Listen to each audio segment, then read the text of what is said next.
the Wholesome Food Building, which is a wonderful historic building in the West Bottoms area of Kansas City. And I'm with art collectors Dwight and Beth Smith. Hey, you guys. How you doing? Now, back in the day, this building used to house a food processing business, but it's since been renovated these days. It's mostly consisting of art studios. But your space is different. Would you tell us the purpose or mission of your space and how you came about the idea to utilize it in this way?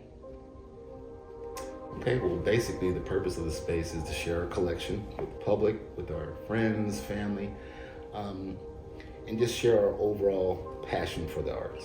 You know, we have a lot of art at the house. You know, art's everywhere, stacked up. And I was looking for storage, and I reached out to a friend who's an artist. He's also has a studio in this building. His name is Cesar Lopez. And Cesar suggested that we get a studio space instead of putting the art away in storage. So I kind of began the hunt, and then I looked at a few spaces, and then space opened up here, and we ended up putting the collection here in the Wholesome Building. That's great. Shout out to Kevin Smiley. Put together he made it really nice for us, to present the work. Not on the hallway wall, but a standard wall that you would see if you were at any institution in town. Especially if you don't have a lot of room, if you don't have a home that, where you can get a good 10-foot standoff and really sit there, and being able to really see the work and let it talk to you, so. Well, what is the name of your art collection and its meaning? It's Collection Elizabeth Oran, and it's a combination of our middle names, Elizabeth and Oran. So, a lot of people were like, who's Elizabeth? And then we have the Roman numeral. So if you go to our IG page, it says the Roman numeral for 2019. Give it a formal name, Collection Elizabeth Oran. So how did you two start collecting art? Well, I can speak for myself. I've been doing it for a long time. I will say that when I met Beth, I was very happy when I came in her house. I saw books and art, so I knew I was in a safe space. My mother is an artist. She's retired now. Being around art and artists was very much a part of my childhood, and we were not an especially wealthy family. At times we were quite poor, but beauty was something that we naturally acquired, right? For a family of people who appreciated art in all its forms. And so that was just something I carried with me into adulthood. So often people think of art collecting as something that rich people do. Yeah. And what would you say to that? I would say that the point of art collecting for me is acquiring things that I really love to look at, right? They make me feel a certain way, or they really capture a feeling or a thought that I have, or express a thought that I and the artist sort of share, right? And certainly there is artwork that is still and will forever be out of my price range that I feel that way about. Likewise, there's a lot of art out there, and that includes a lot of art that can probably fit into your budget, whatever that budget is. So it's about deciding that you want to cultivate beauty in your life, right? And then making space for it physically, but also in your budget, and making space for looking for things that you're going to enjoy in that way. And maybe it's a print of an original piece. There are lots of points of entry. And what type of artists do you collect? Well, definitely try to collect, folks that look like me, basically, artists that aren't the larger populations that are in magazines or in spaces that you typically go to and see. So that includes, folks that are from other parts of the world, women. I'm real proud of women's presence in our collection. I think that's, if we normalize it, it becomes normal. So it's not necessarily a particular style or a particular individual. It's more so kind of a movement. I'm trying to say that, you can get good artistic points of view from people that aren't white. They don't have to, it doesn't have to be an old white guy telling you this is worth something, Hey, an old black guy can tell you this is worth something. We have a really diverse array of artists in our collection. I also think that Dwight and I both collect pieces that really speak to us, that we really like and enjoy. And it's perhaps not terribly surprising that we would be drawn to the art of people who are similar to us. And it also turns out that those artists often are underinvested, right? And underpaid. Those are ugly truths in our society. I really like being able to perhaps help close some of that pay gap, particularly the gender pay gap. I do this kind of unconventional thing. I do not bargain down on women's art. I don't do it. If they have the guts to put whatever that price is on it, then I'm going to pay them that price, because chances are that they're still being underpaid. I got two pieces I would love to highlight, indeed. So I got these really fantastic young artists that are both about to graduate MFA programs. Our first piece here is by Kamara Towns. And actually, this is my sister's piece. Clearly it's pop art, but at the same time she addresses the microaggressions that Black women and people of color face out in society. And she's done it, in a setting, the Barbie setting. These young ladies are shopping. You see a lot of things happening in the scene. And of course, you got on top, you got the salesperson thinking, and then you have the white figure with the check mark, and you have the darker figure with the caution button. So, that's forward thinking. That's where pop art's going. And I really enjoy seeing, a young Black woman creating art of this type. This artist is Nehemiah Cisneros. He's a graduate of the Kansas City Art Institute. I mean, it's the Wild West. And the notes of the flag, the magicians, the horses with the human heads on it. I mean, there's so much symbolism in his work, with the fantastical nature of some of the scenes you see that he recreates. Like this, you got a stagecoach and they're going down Crenshaw Boulevard. You would never see this. Yes. But, when you see young artists going this big, you really try to champion them and root for them. How might showing some of the pieces of your collection here affect the artists who created them? I know you both have a philosophy of giving platform to the artists and not expecting return. Tell us more about that, and how unusual is that? There's always a return, from the art. I think even in our projection, it brings more people into the art, so it like compounds the energy. I think it's really fun, assisting artists and helping them rise. I really like to see other people's reaction to art. I get so much from the art. The experience of other people's experience with it is fascinating, and I think that's lost on a lot of people. So it's not just possessing the piece, it's watching the energy that other people get with the piece. That's the fun part for me. I hope that the effects include greater recognition for that artist who's on display. But I know what will happen is that we will be able to share the work, right? Rather than a possession which we are hoarding in a weird way, right? A good chunk of our collection has sort of social context and has meaning. It has a point of view. It has something to say. And there's something very strange about buying that kind of work and then never allowing it to speak in public again. Yeah. So I like to think that by giving it space within the community and giving others the opportunity to interact with the art, we're helping people engage with one another and with the artist. What are your future aspirations for your collection? I would like to continue sharing the space, sharing the work. I don't plan on stopping buying art, so I've definitely got to get a bigger space to do this. So I think that's the plan for me, is to continue my journey on sharing art with people, and sharing the fun and the joy that we experience just gathering art, meeting and hanging out with artists, influencing the art community in positive ways. I enjoy that. So I know for me, I would like to do this on a larger capacity. I won't say it's going to be a museum. It'll be a cool space. I think sometimes when you say museum, it has a certain connotation. So cool art space that's open to the people. I think that's definitely in the future. How easy do you think it would be for someone to be able to duplicate the model you've started here? I don't think it's a terribly difficult model to replicate. This is a really nice space, but it's not extraordinarily large. It's not extraordinarily expensive.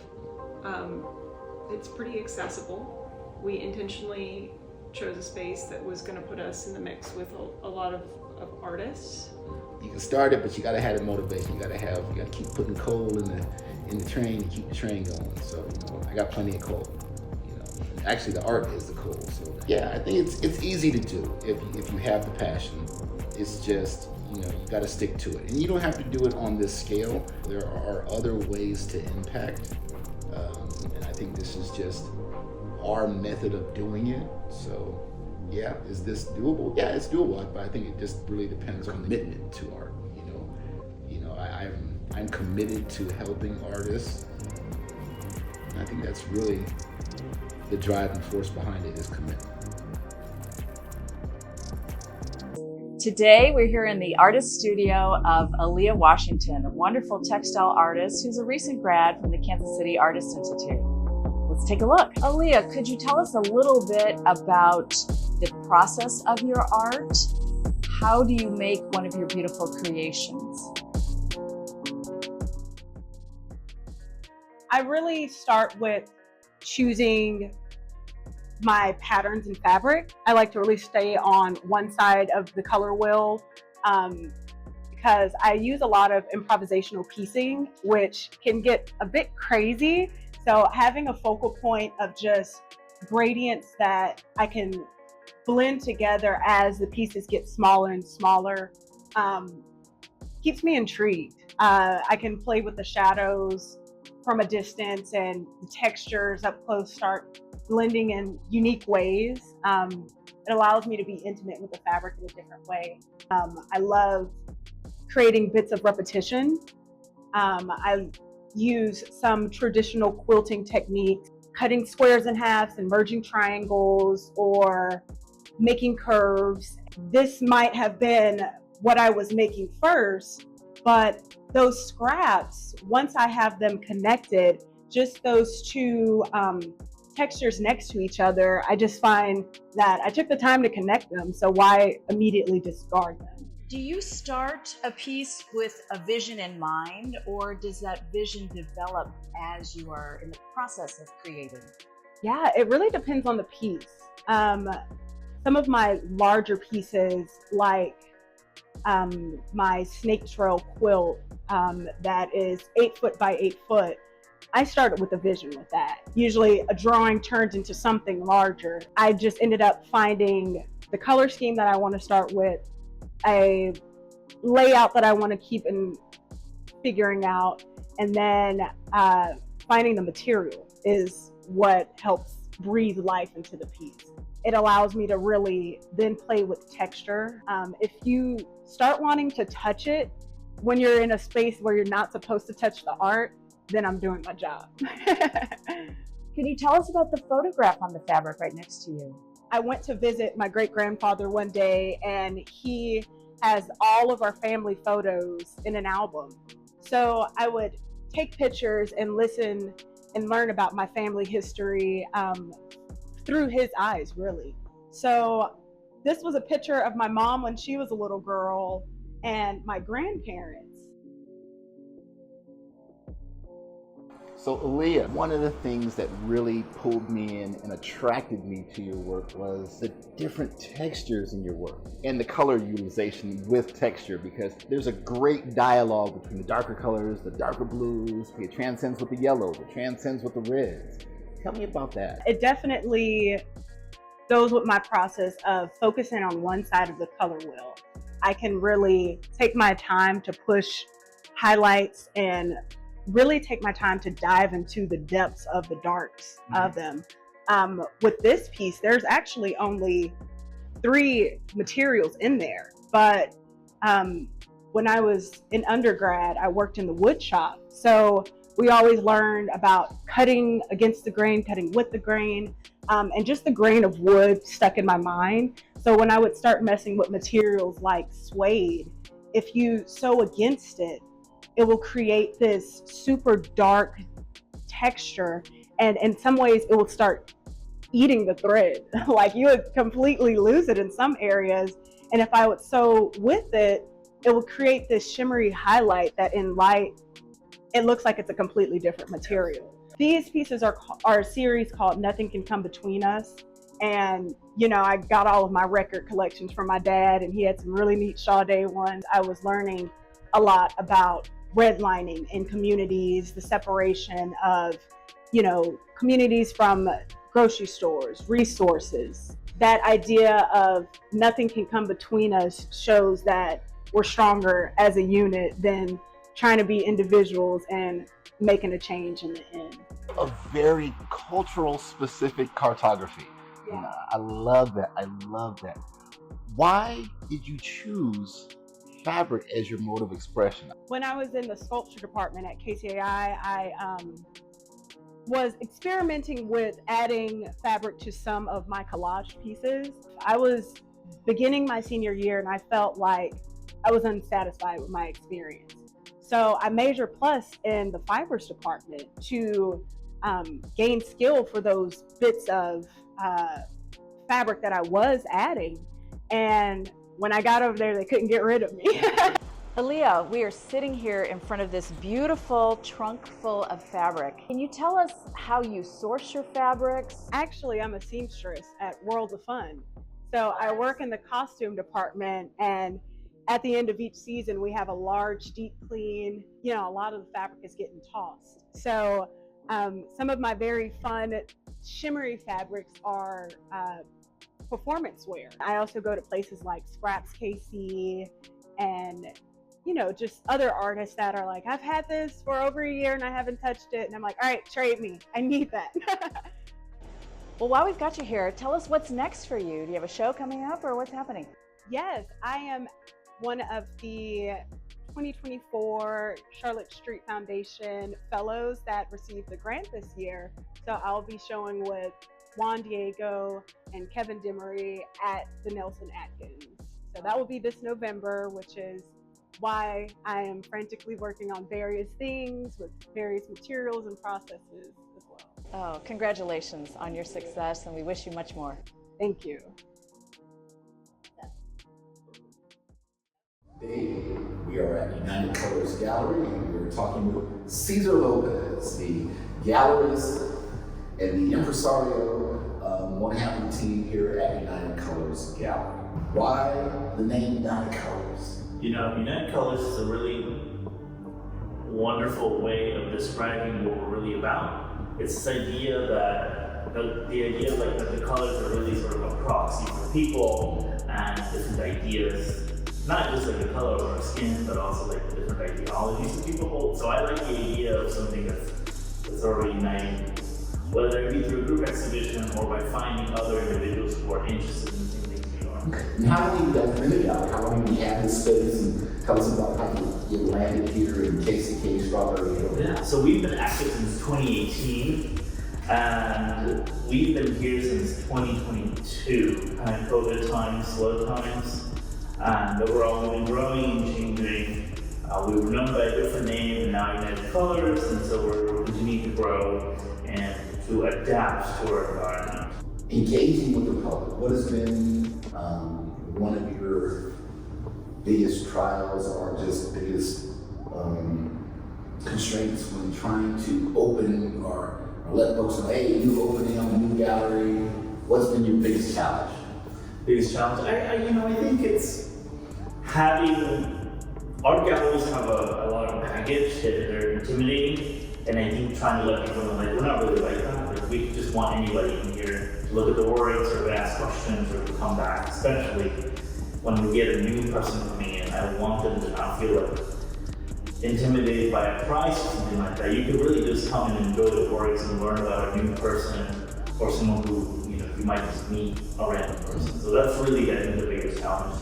Art galleries tend to just have this sort of air to them, and I think everyone's sort of working on assumptions, and ideally what I want to do is sort of bridge that gap. They're kind of like a wayfinder, a space between the two. love that. I love that. You've had some really great shows, up in here. Tell us about what you do to go about, bringing a show together. You've had collector shows, you've had great group shows, you've had great one-off shows. What are you looking for, and what is your recipe for, delivering the magic that you guys deliver here at United Colors? Yeah, I like to think that we're really deliberate and we pay attention. We're aware of the scene in Kansas City, so we try to not do the same as somebody else by attending and being aware and reading about what's happening. That's why I feel like we can take the temperature of the whole scene and then decide to do something so deliberate. And I really think it's about timing and understanding the environment. Absolutely. So I don't think there's a recipe. It's really more of just paying attention and being aware of what's happening. So tell us about your current exhibit. Current exhibit is 100 Degrees. You got some fantastic artists, a few people I recognize, a few people I have in the collection. So tell us about your current exhibit, 100 Degrees. Pretty fantastic. Go ahead and let us know about 100 Degrees. Yeah, 100 Degrees is a group exhibition. So I've been thinking about this show for quite a minute now. So I've been reading and studying about where people's references come from. So whether somebody starts with a digital image, a film photograph, a memory, so that's sort of the thing. And they accumulate when I meet a new person and look at what their references are. For example, Jordan Sears, who's looking at film stills, or even someone like Hung Lee, who's thinking about family portraiture from Vietnam and other archives that are available to them. So that's one of the reasons why I'm trying to meet as many artists all the time. This particular exhibition, we wanted to focus on the source of the image. Every single person is either thinking about where that's coming from, whether it's digital photography, film, personal photography. So images come from somewhere, and I really think that's what I said earlier, like taking the temperature of what's going on. I think we're all dealing with images in such a way. On your phone, there's like 1,000 images already. But you're also exposed to like thousands and thousands of images, and so clearly this has to have some sort of impact on individuals, and that's really what I've been thinking about. And I felt like that was such a wonderful way to think about a group exhibition with all these other artists that are thinking about that. Even some of this image behind us. So this is Sam, who's someone who's thinking about creating and generating information, like ones and zeros that eventually become an image, like this, which is sort of thinking about the source is not the image, but it's data and how that converts into an image. And so ultimately, all these artists are creating imagery from other sources, and I think that's what I'm really excited about. That's amazing. That is amazing. If you could say one thing to Kansas City artists, what would you say to them? I think I would encourage everyone to get out and be aware of the environment, not just our exhibitions, but all the other exhibitions in the city. That's really how I think about taking the temperature of the scene, being aware that there's like 5 group shows, maybe now's the time for a group show, or it's all group shows. Maybe let's think about how can we get a collector show, something like that. So I would just encourage all the artists to get out. I try to get out as much as I can. I understand we don't have jobs 100%, but I think that's how you can get an idea for what's happening, what we're all experiencing, because I believe that artists, including myself, of course, are very sensitive people. And so you can get a bigger notion for what's happening if you see enough works for it. Not just for the city, but our society as a whole. So I would just encourage everyone to attend as many shows as you can. And you'll eventually get an idea for what's happening if you attend enough shows. Okay, artists, you've heard it from Cesar himself. Get out there in the streets, get outside. Cesar, so talk about 100 Degrees, told us, gave us some advice for artists. What's next for United Colors? Where do you see the gallery moving? What are some things that you might be working on or you want to throw out there? What's next? Yeah, so what we're going to do is we have an upcoming exhibition, which will be an even larger group exhibition, potentially 50 people. So we're thinking about how do we become how one exhibition can become even more public facing. It's going to be about cups and vessels. So through our programming, we're thinking about like how can we interact and this become a coffee shop, as an example, or like someone come teach a workshop. So for starters, and by the end of the year, we'll probably wrap up with another solo exhibition. And my personal goal, which has been my goal for the last couple of years, is to get the gallery to the fair. I think it's so important to also be part of the national conversation and being aware that not only we're experiencing our art here in the city, but the whole nation as a whole is having a conversation about works of art. And I believe that we, just like anybody else, have just as much need to be part of it. This painting is called Shuffle by Jordan Sears.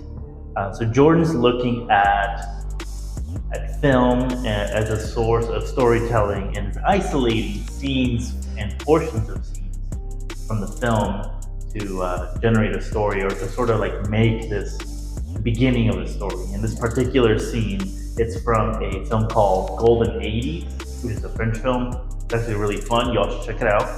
But in this particular scene, you see two figures behind a curtain. And it's a really interesting moment where you don't know what they're doing, and I think that mystery is what's really exciting about this. And I also think it's really important to notice that it's a double painting. Mm-hmm. So kind of like a film still, like it's a mosaic of time that's moving from 1 second to the other, and it's like capturing the moment. And I think what's so important here is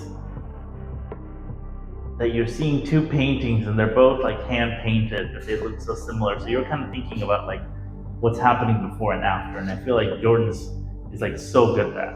And it has motion, like it feels, I can feel the train moving, I love that piece. Who else do we want to talk about? Who else you got in the show this time? Let's check out Hung Lee, and then we'll go. Tell us about Hung Lee. Yeah, I think in this particular work, similar to Jordan, you've got a double piece. This particular work is an indigo dye, and they're working on investigating and researching an archive of family photographs from Vietnam. And so the figures, this is probably one of the few where the photographs and the figures go across two panels. And so what Hung Lee is doing is also embellishing a lot of this with extra stitching and sort of decorative around the heads and the faces.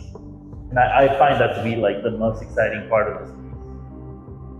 I think that Hung Lee is doing some really wonderful work. He's also on the Charlotte Street billboard right now. Yeah. It's a really great time for him, and of course being included in our exhibition. Yeah, Wu is a really, really exciting artist. So Wu had just come back from Mexico City. He spent a couple years out there, and now he's in Wichita. And what he's working on is sort of this lens-based practice, where it begins with the photograph, it begins with an image source, and then these panels are constructed.